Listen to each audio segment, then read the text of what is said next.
My name is Roger Armstrong. I was a psychic child born in 1930. That makes me 85. Yeah. Now, a lot of this information on telepathy comes from teaching college classes at Purdue University. And I taught a class or classes that covered from the fetus in its first awareness development up to age 65, covering perception. So that's where all this information comes from. It came to my attention, the idea of young mothers or of mothers connecting with their fetus. I like to call the fetus the newness, in connection with the newness.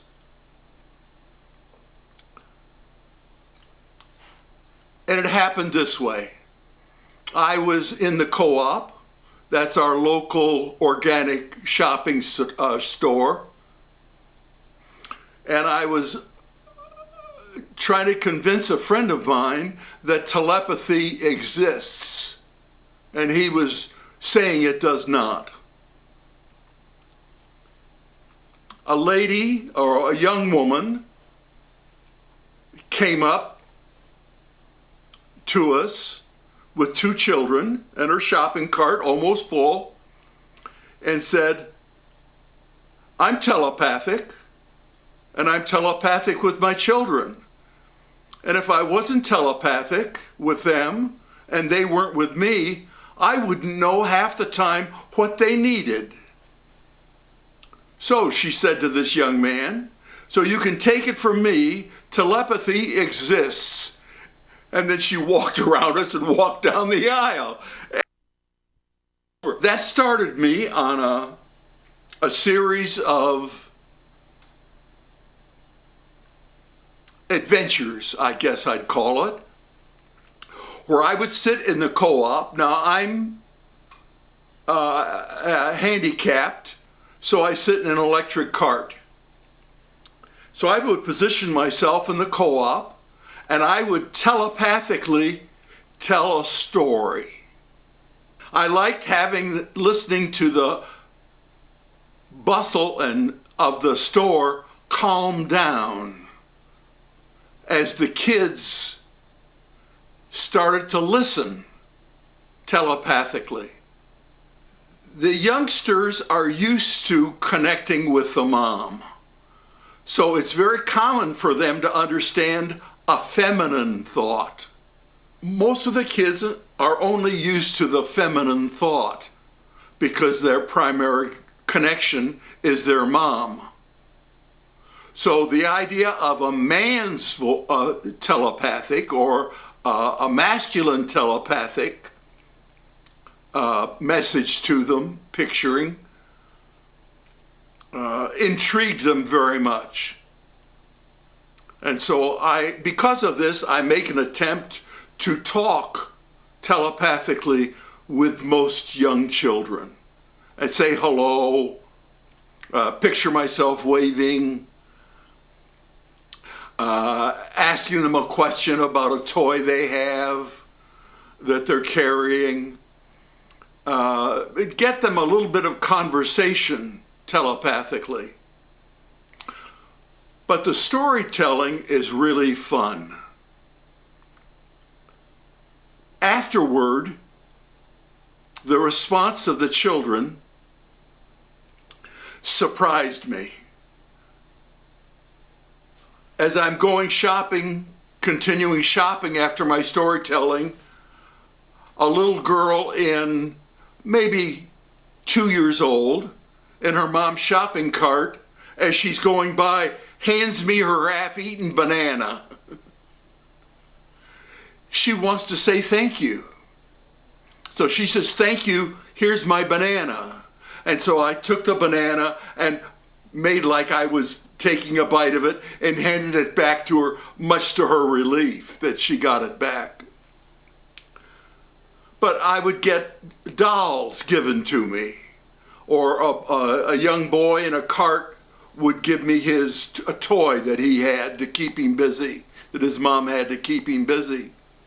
And I would play with it a little bit and then give it back to them. They would stick their heads around the corner, the 8-year-olds, and wave at me and say thank you. That was a good story. Moms would whisper thank you, and the bustle would build up in the store again. Now, all children have this capability. Oftentimes, they develop it with a family pet. Now, my grandson, or one of my grandsons, was playing with blocks, and I was visiting. And he was arranging them on the floor in the alphabet organization, A, B, C, following each other. And we were doing it telepathically. He was saying, "What's next?" And I would showing the picture, and he'd put it in.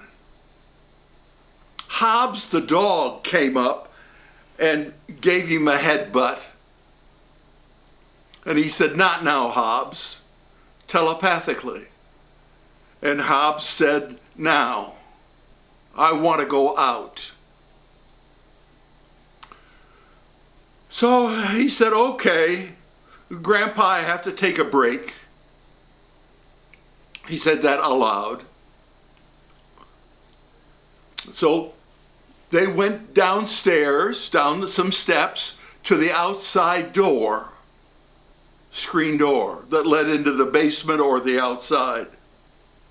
But the door was locked. And so Jake turned and said to Hobbs, "I can't open the door." And Hobbs looked at him carefully and said, "This is what you do," and showed him how to unlock the screen door. Jake unlocked the screen door, opened it, and Hobbs ran out.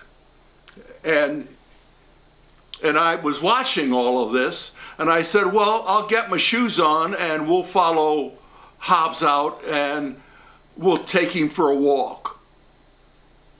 And Jake looked at me and says, "Hobbs will take us for a walk."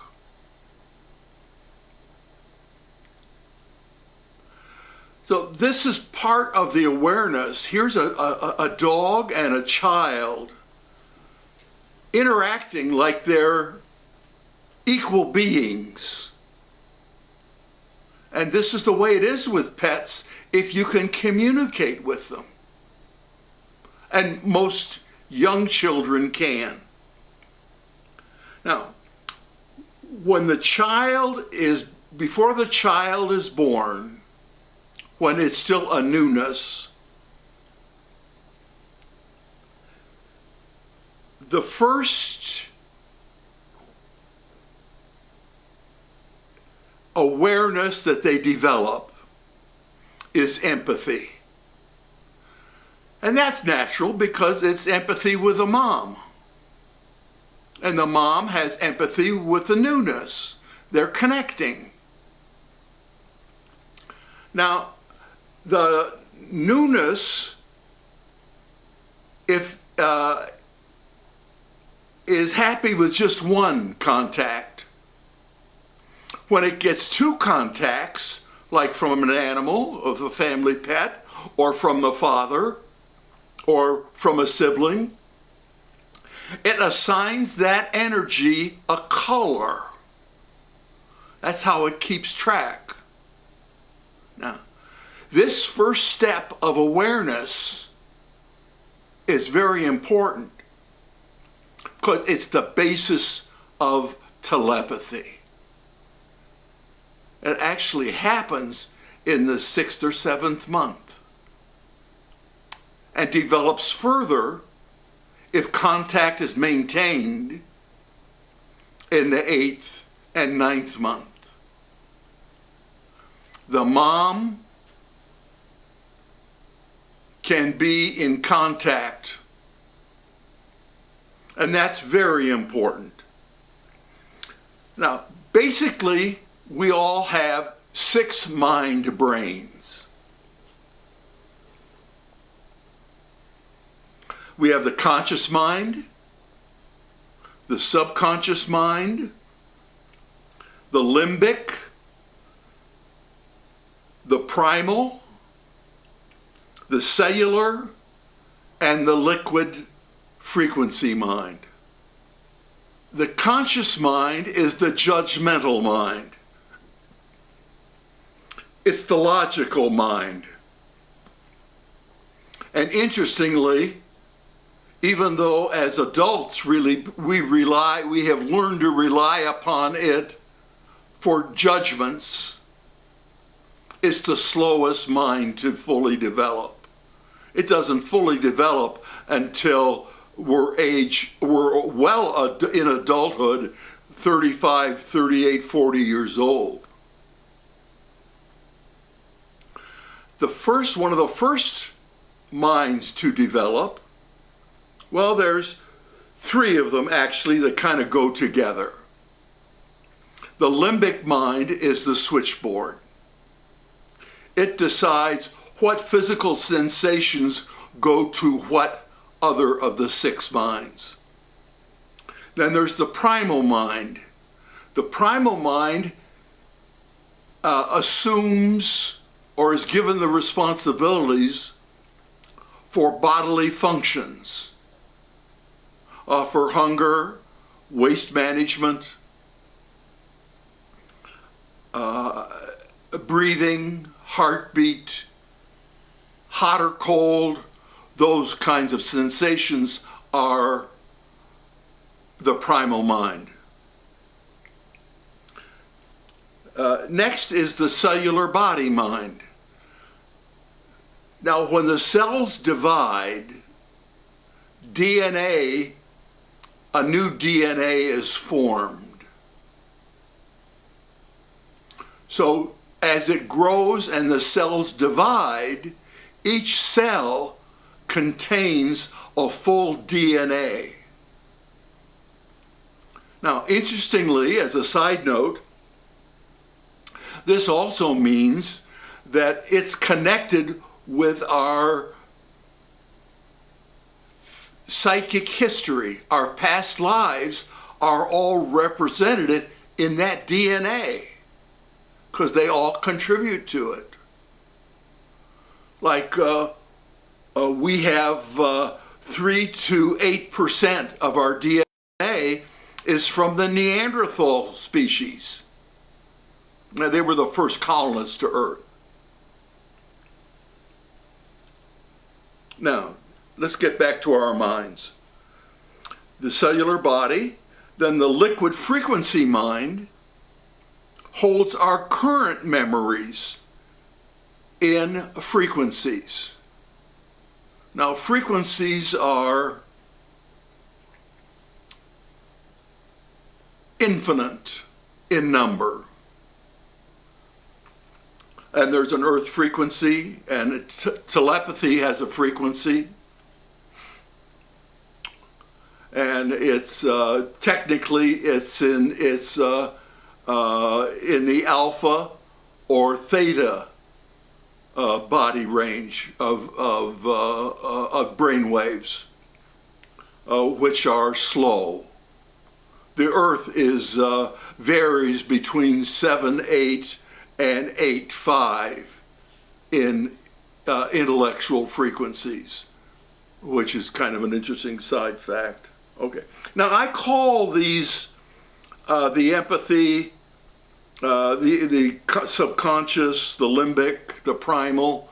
I call the spherical mind, because they join together in cooperation. The conscious mind likes to dominate the spherical mind.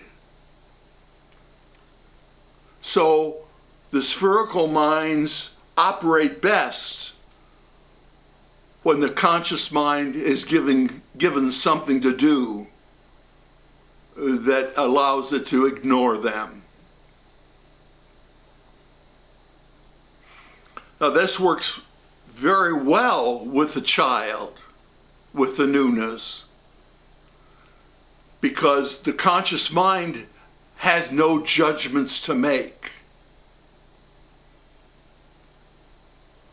either in physical or in, later on as an adult, in the moral concepts that it develops for humans.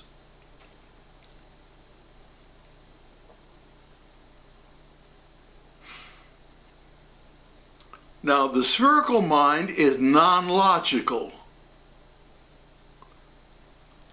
The conscious mind likes to form a hypothesis or a basic thought and take that thought from point A to point B without any variation in between to its conclusion. Now, the spherical mind builds thought through random input, and it's fun to watch. I'm able to do that through a remote viewing, and it starts with just not really a thought, but a need, and fulfills that need by other nodes joining it and other solutions, possible solutions joining it. And so the spherical mind offers more than one conclusion. It gives you a choice of how to solve that problem, of anywhere from 3 to 10 solutions, depending on how you want to work it. But that's the adult stuff. Right now, with newness, it's just a matter of what is this, what is that it's questioning as new stimulus comes to bear through the mom